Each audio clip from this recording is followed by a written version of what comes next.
So there's John Tortorella, his team a winner tonight, 4-1 over the Carolina Hurricanes. How good was this game tonight?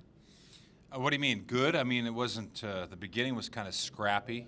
And then when Carolina got that first goal, the Blue Jackets with that respond, I'd say it was great. Those 2 goals right away.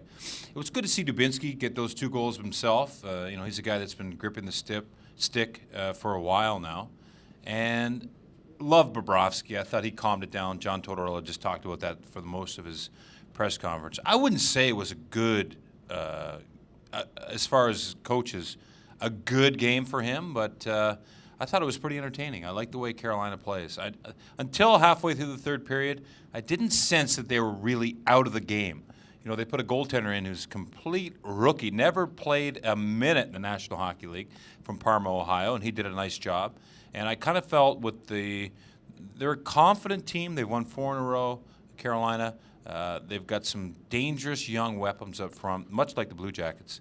I like the way this game played. It wasn't. It was pretty boring until that first goal, though. Yeah. Then it opened up. Yeah. And then all of a sudden, it was down and then right back up for the Blue Jackets. And you're right. I thought, for the most part, and this is just what he was talking about, this game looked like the game last Tuesday in Carolina. Yeah. They were breaking up passes. The Blue Jackets couldn't get through the neutral zone, couldn't carry the puck in, and then fortunately for them, it all changed in the third period. Now, you're going to get that team again on Saturday. You've got to pick up where you left off at the end of the third period in the way of generating your chances. Yeah. Well, it was dominant zone time by the Columbus Blue Jackets in the third period. But you look at Ottawa. Let's not even look to Carolina.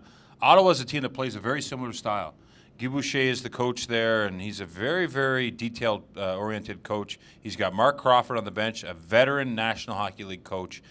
They're coming in here desperate for 2 points, and they know they've got a really good team in the Columbus Blue Jackets, and they know they've got to go against one of the best goaltenders in the world. So this sets up to be another good battle, but these are all good tests for the Blue Jackets. They're the team that teams are measuring themselves against, and I think Carolina tonight with Bobrovsky was more of a true test for them. I know where this team is sitting and wanting points and wanting to get back to the top in this division and all that stuff, but from a player's standpoint, you're looking at a week where you've got 4 games.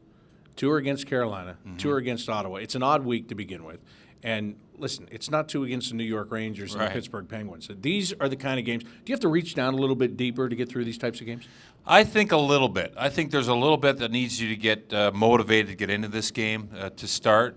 But in saying that, when you're a team, now tonight this team is tied for number 1 again in the National Hockey League.